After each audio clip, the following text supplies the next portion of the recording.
I'm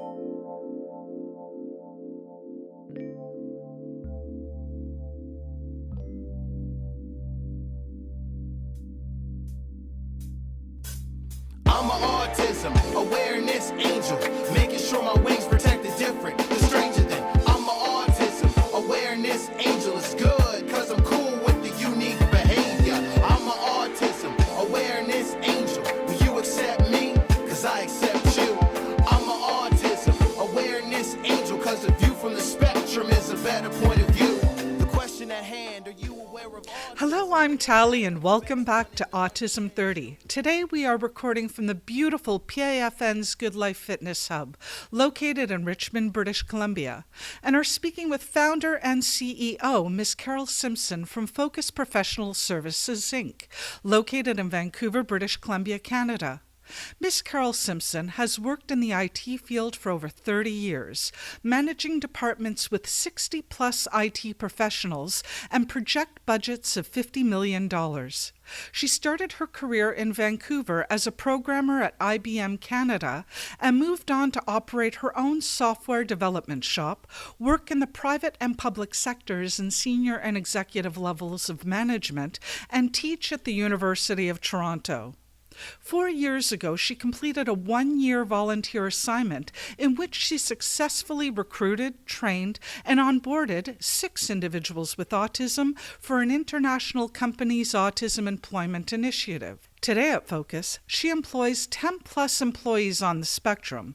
Carol is one of a handful of individuals in Canada who has successfully placed or hired individuals with autism into full-time careers that afford them solid middle-class lifestyles.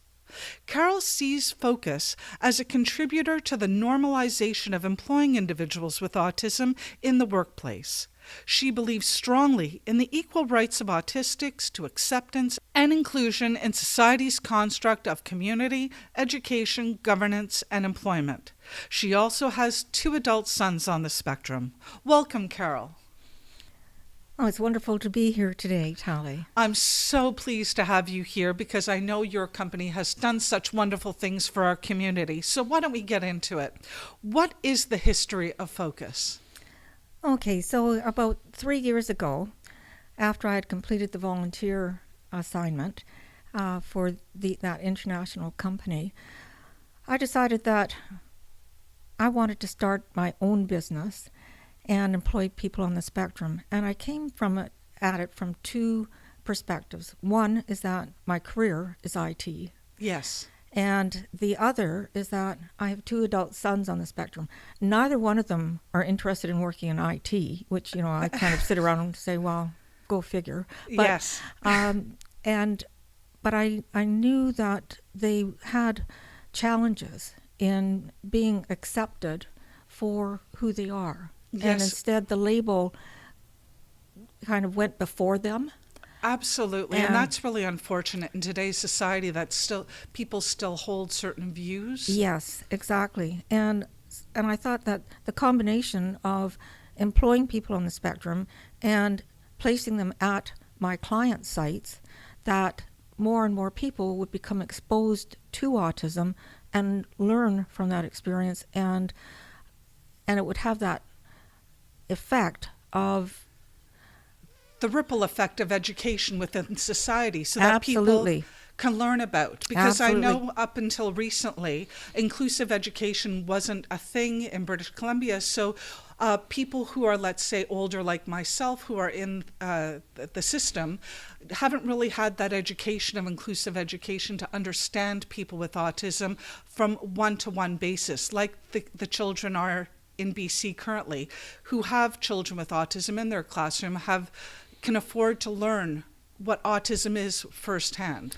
Yes, but I also look at it from the other perspective, is that the person on the spectrum must also benefit from that experience as well. Oh, of course. And so the inclusion is one element of it, yes. But there's got to be true acceptance. Oh, absolutely. And unfortunately, I feel that our inclusion model in the school system does have a ways to go to ensure that the person on the spectrum is benefiting.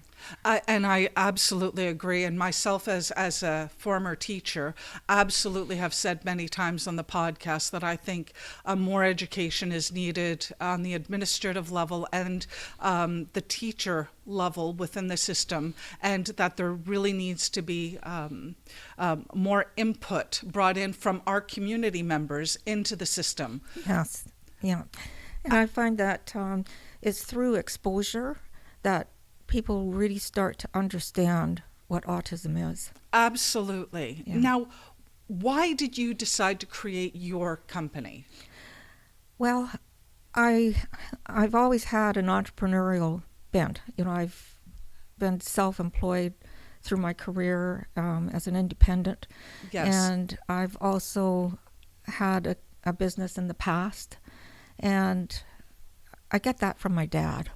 So and so I think it's something that's just in my genes. You're a go-getter for certain. Yes. And I don't have a problem getting things done. No, which is a true asset, and it's obvious by what you've accomplished. Yes, so I thought, well, let's go for it. So, I mean, I did come out of retirement to do this. So in Wow. other words, my heart is really into this company. Absolutely. And I know your heart is into it, which means that you must have formulated some clear ideas in your head, especially being a mom of two boys on the spectrum. And I know myself, when our hearts are in it, they're 110% in it. So when you decided to create your company, you must have had a clear goals and objectives and ideology. So what is your company's manifesto? Well, we believe very strongly in respect. Yes. And really looking at each individual and each situation around strengths. Yes. And moving forward from that position. And being as transparent as we possibly can be, and open. Yes. So we're very much into sharing our knowledge with others. And that can be other organizations, hiring managers inside companies, the HR departments, and just spreading that knowledge base. Yes. And the how-to And component. that's really important too, the how-to component, because it's one thing bringing a lot of philosophy into it, but that applied with clear based knowledge of how to get things done, I think is really important to be clear, as you're saying, and transparent, so that everybody understands the goals behind it. And that transparency translates into how we communicate as well. And so we say what we mean what we say, and we do it with respect. And I think respect is a key word for our community members and everyone in business, period. Absolutely. And I think that's really important. Now, taking within what you're saying, what services do you provide to organizations, let's say? Okay, our primary service Yes. is outsourcing software testing. Wonderful. And so we hire individuals who have an aptitude for IT. Yes. We train them to become software testers, and we provide that service to other businesses. The other service that we also provide has to do with neurodiversity consulting. Brilliant. So this is to organizations who are wanting to hire individuals on the autism spectrum, or perhaps have already done so, but they're wanting to make their systems sustainable. Yes. And so that they can retain the individuals that they've hired or are thinking of hiring. And we go in and help them set up their procedures, their mindset, Yes. and the culture that's needed to be autism friendly. Absolutely. And I think that's a really key important point that you've mentioned, autism friendly, in the sense, in my belief, now correct me if I'm wrong, but if it's autism friendly, that not only benefits our community members, but it benefits everybody, because then there's more of an empathetic view towards other employees, and it really builds, as you constantly said, and I think it's a brilliant point, respect amongst all employees at whatever company. Yes, like what it can lead to is, rather than making a judgment on Yes. the situation, you sit back and you become curious. Yes. And like, what is behind that behavior? And rather than jumping to a conclusion that Yes. is typically can be quite wrong. You know? Yes, it certainly can. And how many of us have actually been in the workplace where somebody says something or whatnot and it's misconstrued and you go home and fester about it, where what you're talking about is particular language and being able to analyze it from a factual basis where nobody really has to guess and wonder, which actually creates a more pleasant workplace for all. Yes, it does. And also what can happen is that because your communications become more direct, Yes. and sometimes people get confused and think that being direct has an unkind component to it. But, you know, we emphasize that, no, being direct is being honest, and you can be respectful at the same time. Yes. And take into consideration the other person's feelings. And through that type of communications, you actually eliminate or at least reduce the indirect type comments that can be Absolutely. so hurtful. Yes. You know, the sarcasm, the body language that Yes. is disrespectful, and everybody feels safer. You know, because when you're respected, you feel safe. And I couldn't have said it any better myself. And I know even with language, I know I mentioned this in another podcast, how language is really important as well. But for example, my son's teacher came up to me and said, I asked your son if he wanted to get to work and your son isn't working. He said no. And I said, well, you asked him if he wanted to work. You didn't tell him to get to work. So he answered your question honestly. And no, he didn't feel like working. And it's really funny because he said, but if I asked the other way, that would be rude. And I said, no, if you said get to work in a pleasant, as you're saying, body language and tone, I said, my son wouldn't consider it as being disrespectful. He would just say, oh, that's what you want of me. And where he was saying, I felt it, that it would be rude. And I'm sure you have situations like this that arise often with Absolutely. what you're doing. Absolutely. And with that in mind, what is your business model? Okay, our business model is an open source business model. And I love open source. Oh, yes. And it actually drives out how you do business. You know, because when you're given a business model Yes. with no strings attached, and then you make it your own, you have a tendency to move that forward into other organizations. Interesting. Yes, you know, so there's a real sharing component to it. So this business model has been implemented and tested and enhanced and refined over the years, and it's been implemented throughout Europe, North America now, and internationally. So your company business model is really based on a tested method that clearly has success in the workplace. Absolutely.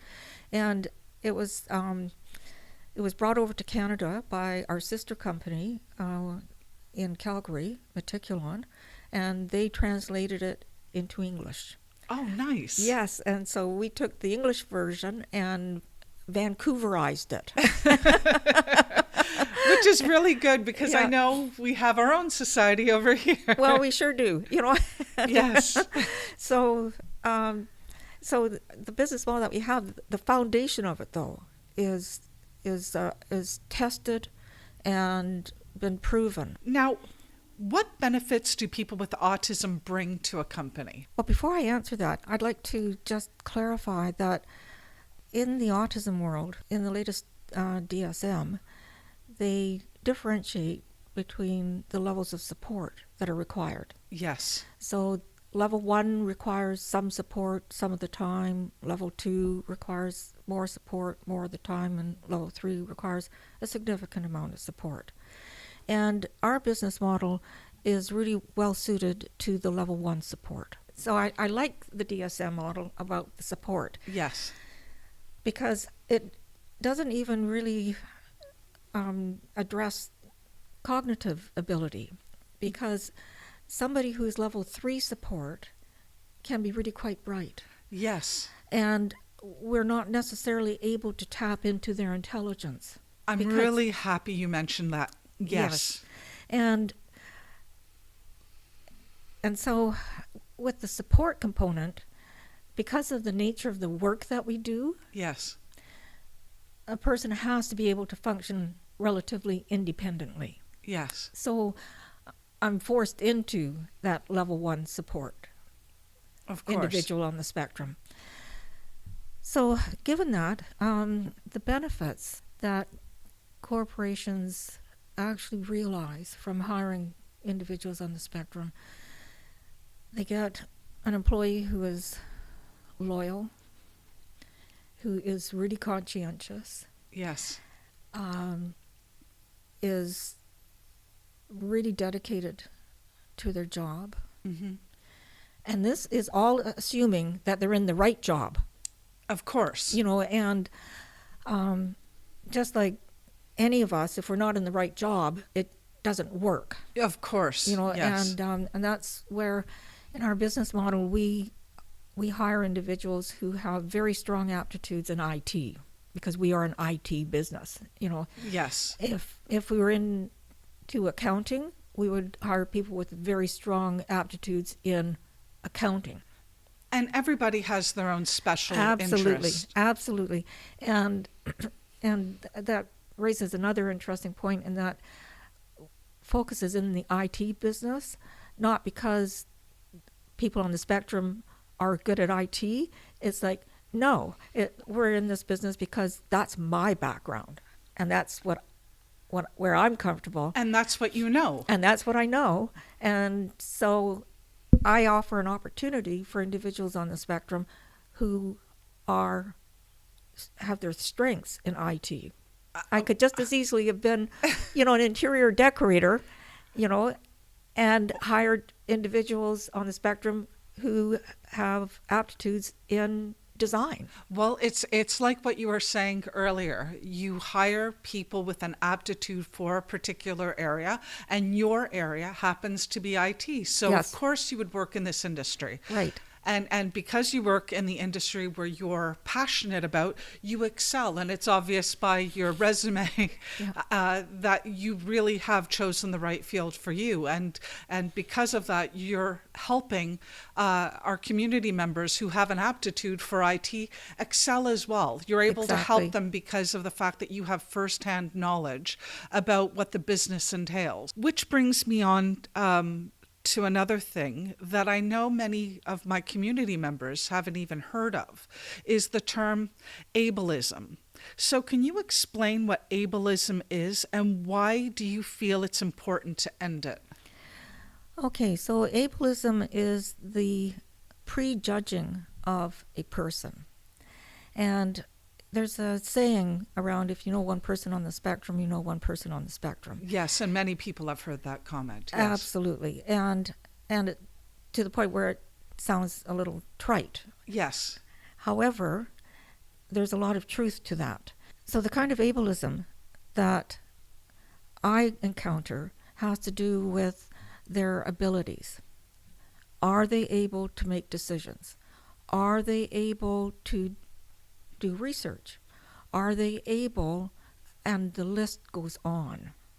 Of course. And so my role is to break down those, and they really are classified as unconscious biases. And currently on television, there's a whole television program right now that's on TV that, in my opinion, describes ableism quite well, is The Young Doctor, who is currently on TV with autism. And you have one person who has backed his brilliance in medicine, where you have a whole boardroom of people that, without even knowing or meeting him or knowing really anything about him, because he has autism, has already discounted him for that job. Yes. And it turns out he's gifted in medicine, so that what's happening currently, if I'm mistaken, what's happening in the series now is, because of the fact that they're actually getting to know him, walls are breaking down in their preconceptions. And I think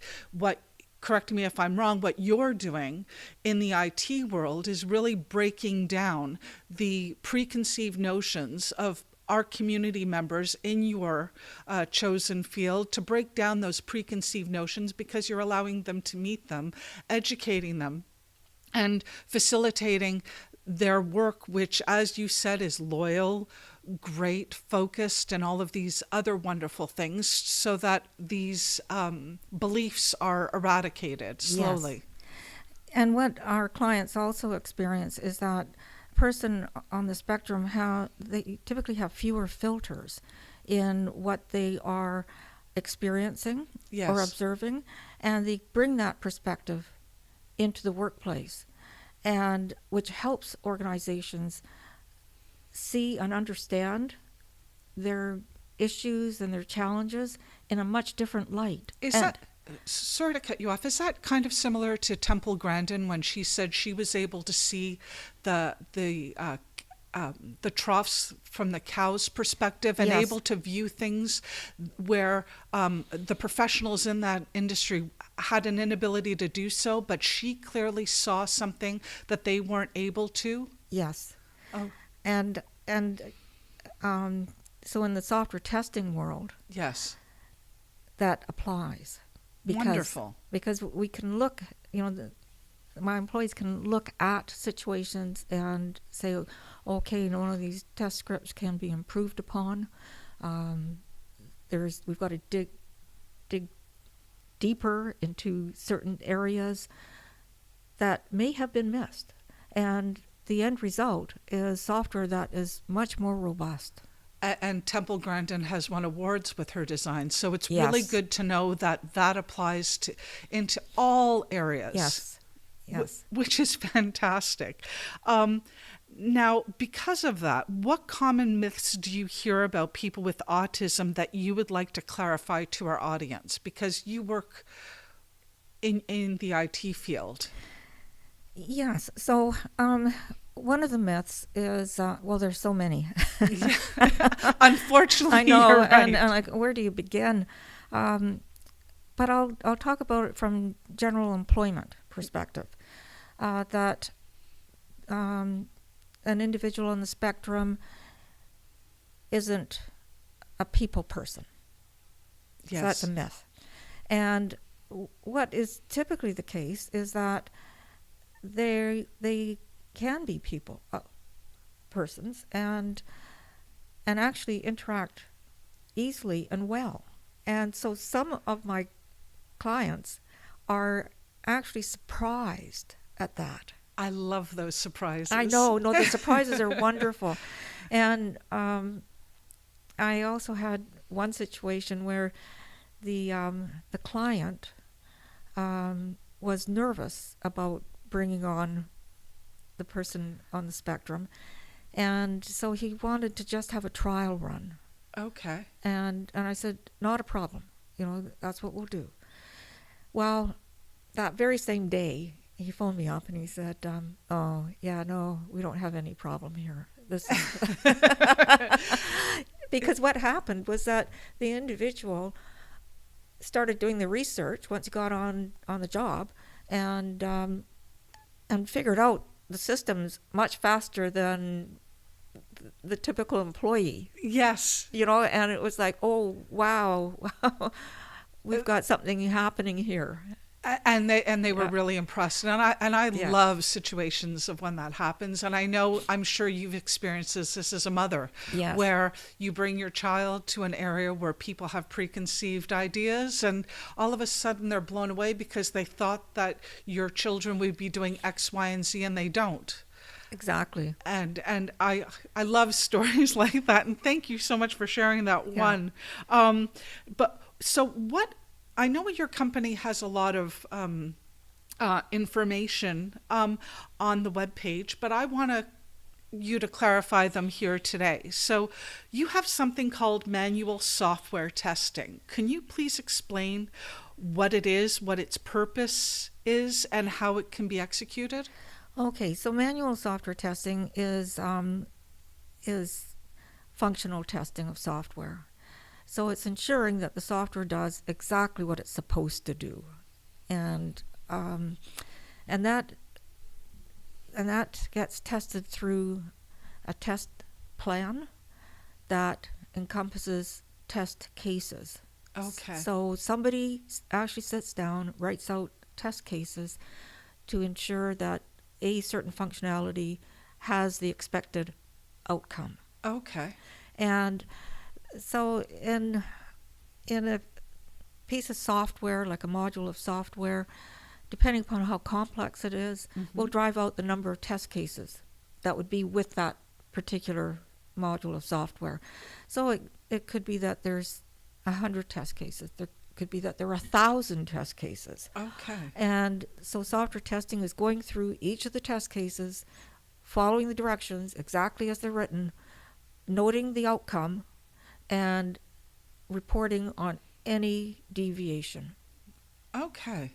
And that deviation is called a defect, and then that goes back to the developers, Okay. and they correct the software, and then the test cases are executed again. Nice. It's also nice to know that that's actually happening. Yes, I know. From a non-technical person I as know. myself. Now you have something else called data cleansing and migration. Can you please explain what that is? Yes. Okay. So quite often in the IT world, when you're migrating from one system to another, the data structures change. Okay. And through that data structure change, data needs to be cleaned before it's migrated. And so our role in that case is to go through and pull out data that will not work in the new system Okay. and cleanse it. So for example, if you've got multiple records for the same individual, maybe the new system will not allow that, and you can only have one record for that person Okay. rather than multiple records. And so we would go through and find all those records that are really the same record, but multiple versions of them, and combine them. Oh, could they go through my own computer? That sounds really useful. I know. And typically, what sectors are your clients in? Well, right now, our clients are in the financial sector, insurance, retail, and technology. So really, our clients can be in any sector whatsoever, as long as they've got an IT department where they're either developing or implementing software. And we also approach technology companies, so companies that develop software or offer software platforms as a service. Yes. So it's quite a broad spectrum that we approach.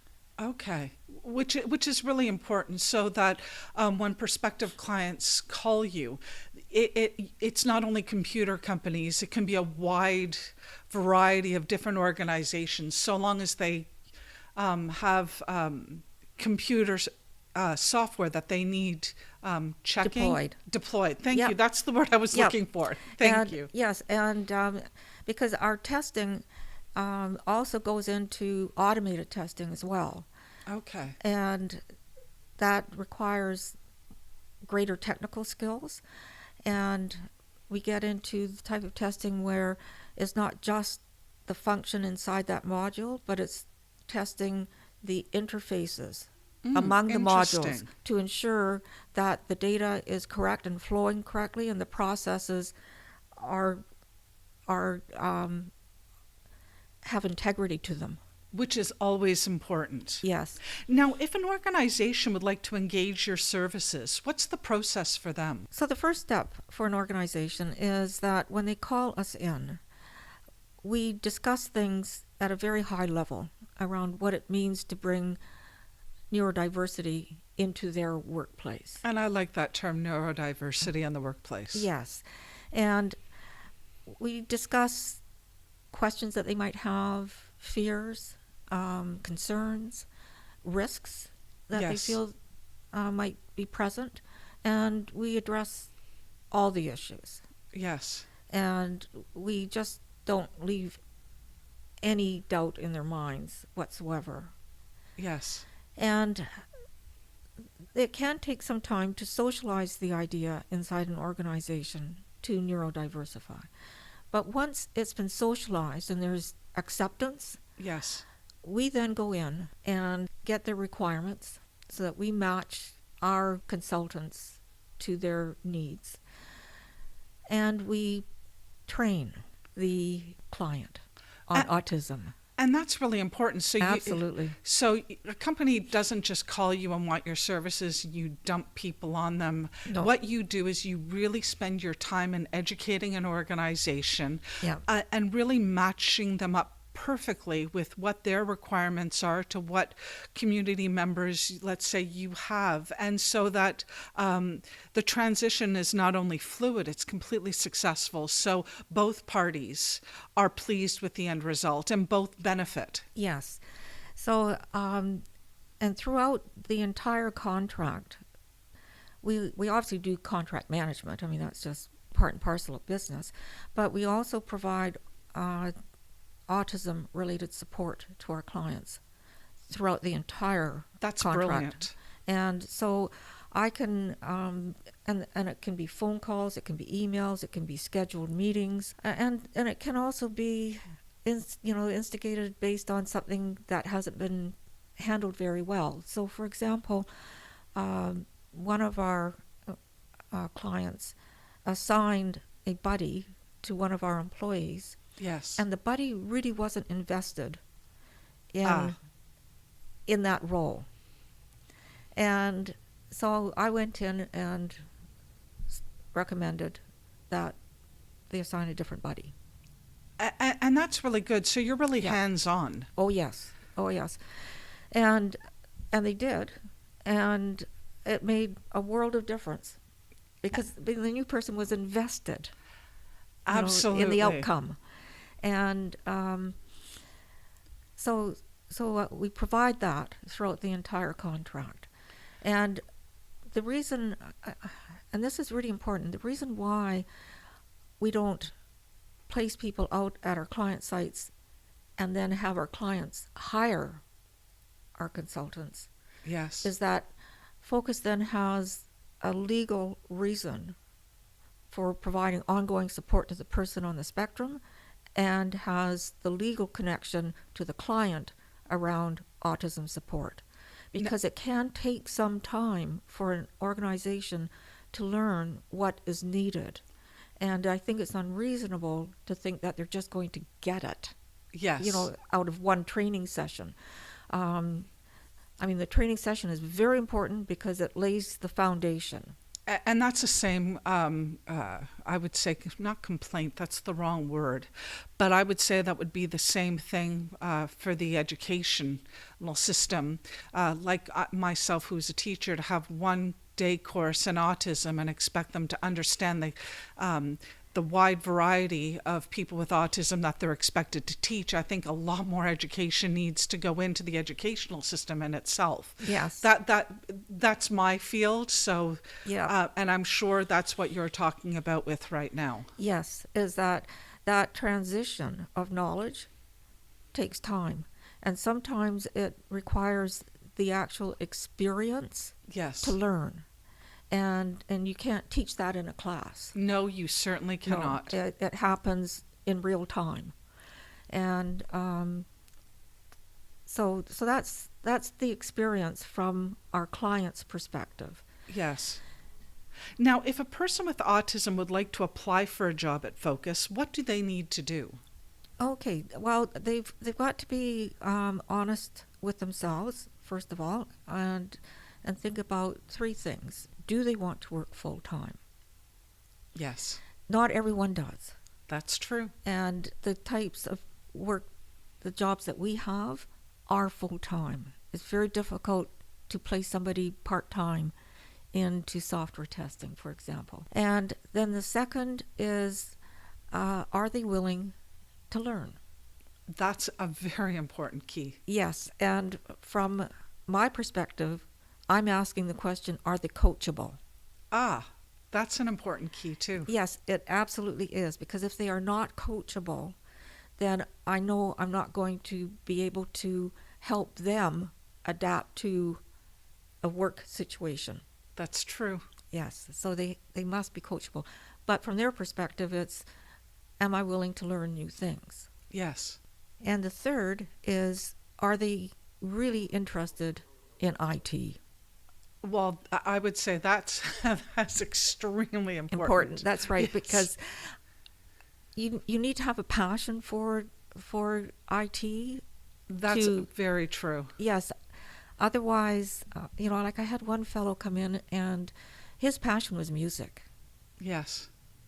and it was like, well, that's where you need to be.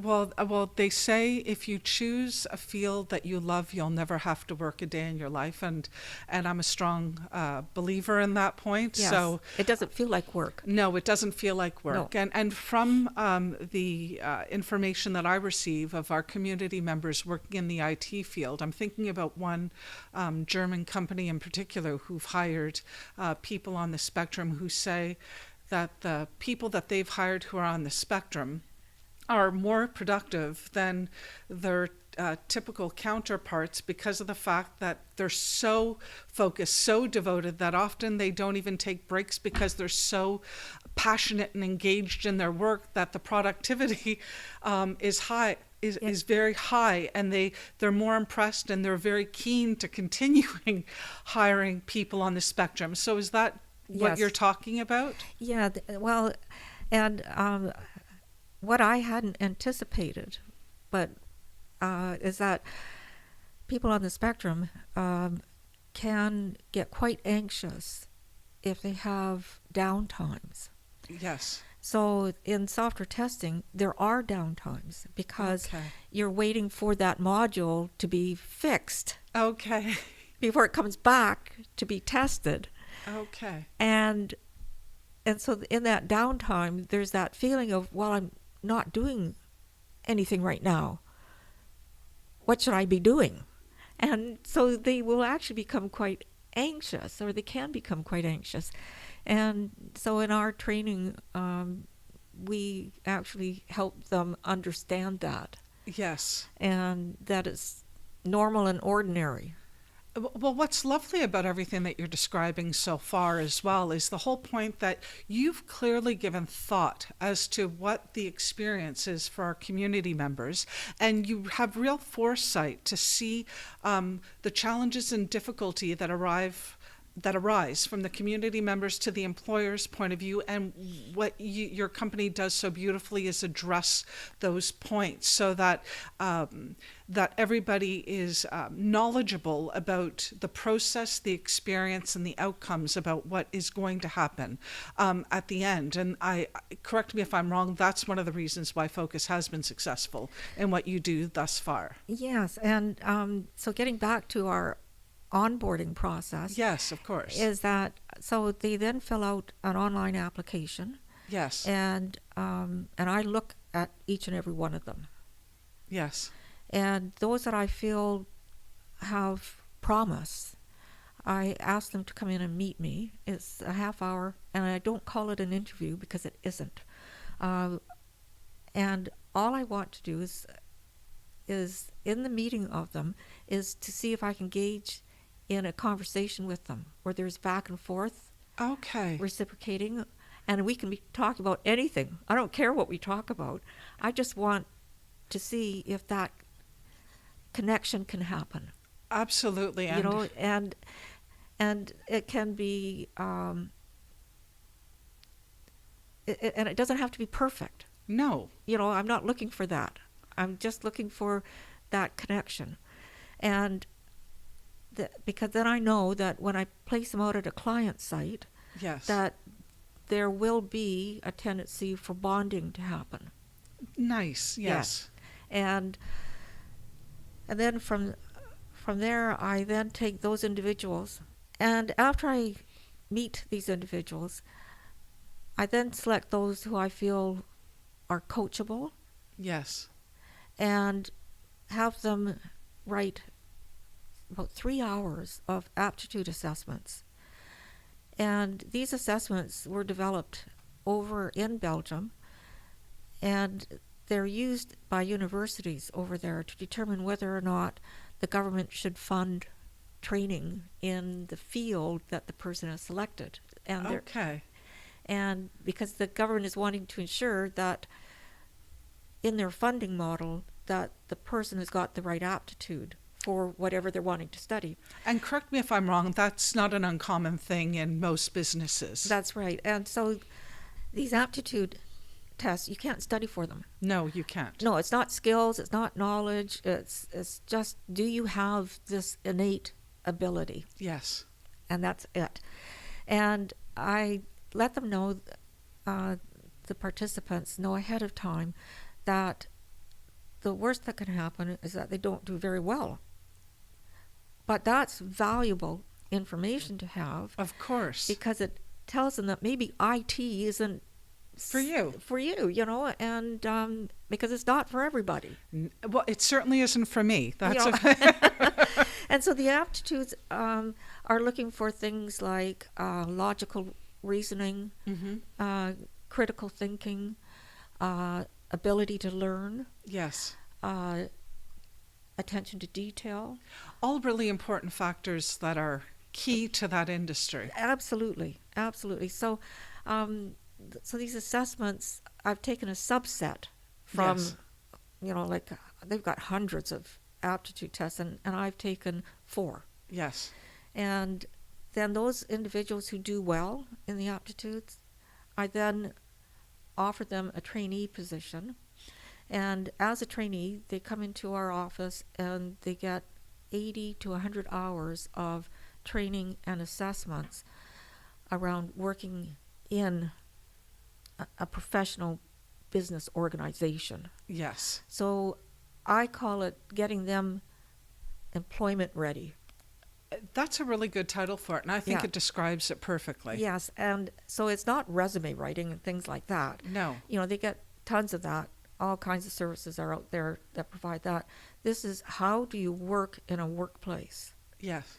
And how do you communicate? How do you interact? And how do you deal with things like ambiguity? How do you even know you're dealing with ambiguity? That's what I was going to ask. Yeah, you know, and so I've got a process that they go through where they can look at their instructions and they can figure out, okay, this is explicitly stated, this is implied, and then this is ambiguous. And then what to do with that. And those are all really important Skills. points. Oh, Yes. absolutely, Yeah. they're important skills. And they're learnable. yes. And they just need to be taught them. So then after they go through this employment readiness, or being employment friendly, Yes. you know, training, they then learn the hard skills. And the hard skills are software testing. Yes. And we outsource that. And that part of the training is online. And some of the individuals have trouble with online courses. Okay. And so they come into our office and they sit in the office and they do the online from our office, because then there are no distractions. And Which is lovely. right, absolutely. So you really do offer them complete support in the whole process. Absolutely. Now, what are the minimum and maximum ages of people that you work with? So if somebody wants to contact you, Yeah. typically, Okay, well, we don't have any age barriers at all. I do find that because the job carries with it a lot of responsibility, I think it's unfair to expect somebody straight out of high school, Oh, of course. and having said that, though, our youngest employees have been 20 years old, Yes. and they've done very well. And our oldest employee, outside of myself, is in his 50s. Nice. Yes. And So there's hope for all. absolutely. So we don't discriminate on age whatsoever. Now, what do you believe to be your biggest challenge thus far? Okay, our biggest challenge has been to educate our clients and to sell the concept of neurodiversifying. Yes. And what's interesting is that there is a groundswell, and more people, more and more organizations are tapping into this. Which And is good news for all. Absolutely. And because they're seeing what our current clients are experiencing.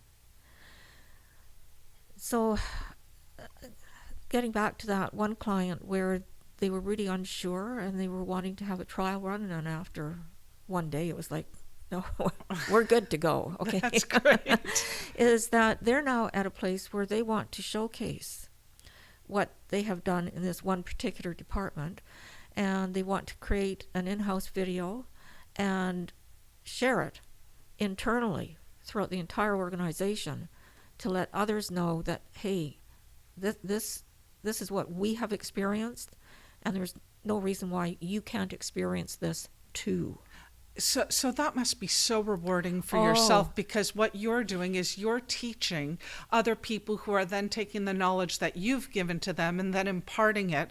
So it's branching out that what I call enlightenment. Yes. Throughout the business world. That's right. And because like I'm just one person, and the whole intent is to get this out to as many people as possible, and then they get it out to other people, Yes. and they get it out, and on it goes. And that's beautiful. Yes, and that's what gets me up in the morning. Well, and you want to know what? And my next question, which I think you're describing what you're saying beautifully, is what success stories do you have to share with our audience? But obviously, one of your success stories is the fact that other people are really taking what you've taught them and educating others. Yes, and one measurement of success from a business perspective is contract renewals. And we get them. Beautiful. And that, I think, is a really important key for our audience to know. So we get contract renewals from our clients.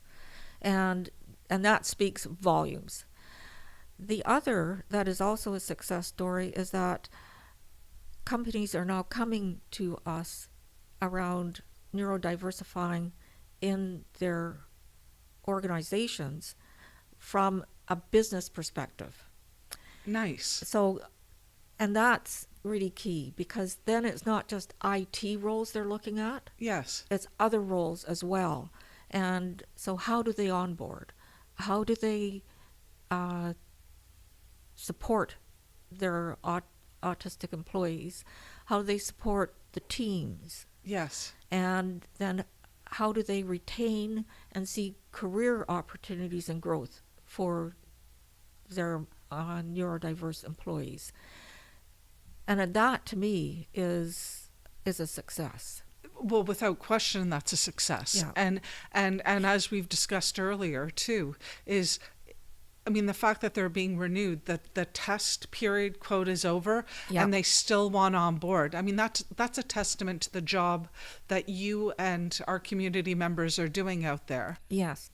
And as well, changing the thought processes of the people who are interacting with our community members as well. So that's not only from the employer's point of view, that's the other employees in the company's ideas are also changing. So it really is having a ripple effect. Absolutely. Like there was one team lead at one of our client sites who confided in me a few months back that initially she was pretty skeptical. Yes. She isn't anymore. Which is beautiful. Yes. I mean, I'm sure as a mom, you've heard and I've heard so many ignorant statements made out in the community by people that really don't have a whole lot of interaction with our community members. But the more they begin to learn about your sons, and they learned about my son, slowly and surely their ideas change. Yes. And their views open, and they seem more open. And then all of a sudden, you don't hear such ignorant statements coming out of them. Yes, and I talk about, I've got one graph that I show, and it's the continuum of being a human being. Nice. And there's that gray area. You're not neurotypical. No. But you're also not on the spectrum. Yes. And it's just this tipping point at which you are diagnosable as being on the spectrum. But a lot of us are somewhere on that continuum. Absolutely. And so, for example, when it comes to very large parties, I get quite nervous. Okay. Well, all right, that isn't autism, but it's an element of social shyness. Absolutely. And it just manifests itself that way for me. Whereas another person, they're in their glory in that situation, just yes, in their glory. Some can be, yes. Yes, and so I really emphasize that with my clients, so that they feel comfortable that, oh, okay, so it isn't us versus them. No. It's just us. Yes. And it's like, yes, that's it. There is only us. I like that. There is only us. I will have to use that. Yeah, That's true. Yeah, and it isn't as if they come from another planet or something. No, absolutely no. not. They bring with them views and experiences that we can all learn from. And I think Temple Grandin said it really brilliantly. She said before there was a diagnosis, there were still autistic people here in our society. We just didn't have a label for it. That's right. And therefore, because there wasn't a label created, people didn't have preconceived notions, and they interacted with the person as they were. Yep, exactly. And I like that. But I like your statement too. I might use that in future. Now, we've been talking for a while, and we're getting close to the interview. So is there anything you would like to mention that we have not yet discussed? Yes, one thought that has been playing through my mind through this podcast, Hallie, is that I feel really humbled, and I feel really honored to be doing what I'm doing. And there is nothing else on the face of this earth that I would rather be doing. And I mean that from my most inner being. And for those of you out there who are only listening to our podcast, I can say by sitting next to you here that it's really obvious that this is a passion of yours. The dedication in your body language, how thoughtful you are about thinking about how to answer, to talking about what really is your baby. And the way that you have dedicated the whole path to your project, it's obvious to me that this is really what you should be doing. And as humble as you are, our community member is equally as grateful to people like you who are doing exactly what you're doing to make our community members' lives what they really should be and what they could be. And I myself as a parent really value people like you who are doing and facilitating, changing the stereotypes and ideas of employers out there and educators out there who have a certain thought process, and you're smashing those down to really create a brighter world for everyone. So I thank you. Well, I also really do advocate for other individuals who are in different sectors to really think about doing something similar to what I'm doing Yes. in other types of work. And for those of you that are interested in doing that, Carol's information will be on our webpage at autism30.com. So I'm sure that if you're interested in doing something similar to Carol to start your own path, I'm sure that you can contact her to help out. Absolutely. We'll hand over our business model to you. Which, like another open source, but Yeah. perfected for our Vancouver community. Yes, absolutely. And so I would welcome that. Which is brilliant. And the final question that I have is, what would you like the world to know about autism? There are many things that I'd like the world to know about autism. And to pick out just one is very, very difficult. But I am going to pick out just one. And when people talk about social deficits, they get confused. And they think that the person on the spectrum does not have empathy, for example, when in fact they do. Absolutely they do. They just may not convey it the same way. Yes. And I can talk from my own personal experiences with my sons, and I can also talk about it from my employees' perspective, that they feel things as deeply as anyone else does. Of course, and yes. So that whole human spectrum of emotional engagement is there. It's just not necessarily presented in the same way.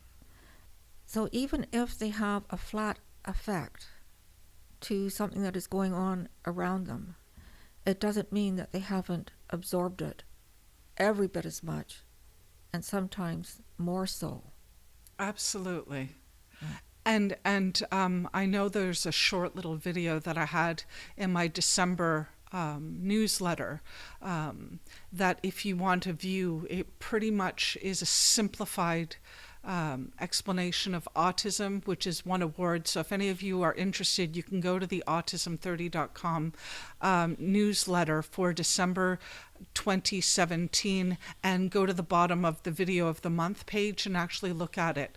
And it's understanding that people with autism just experience and express things differently, but it doesn't mean that that's the sensation of the feeling isn't the exact same as the person standing beside you, which I'm really happy that you mentioned that. And I think that's a point that isn't clarified strongly enough. Mm-hmm. So I thank you. And I also want to thank you not only for the brilliant work that you do in our community, but for sitting very patiently here with me today in our podcast. So thank you very much for joining us, Carol. Well, you're very welcome, Tally. And I would like to suggest to your listeners that if they're wanting to learn more about our views around employment, we've done a number of vlogs, and they're on our website.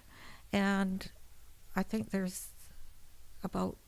be about 12 altogether. Wonderful. And I talk about the barriers. I talk about myths in more detail. And I have been on your website, and I think it's a really wonderful body of information that could benefit anybody that actually goes there. And if any of you are interested in going to Carol's webpage, all of those details will be on the autism30.com webpage in the box listed below.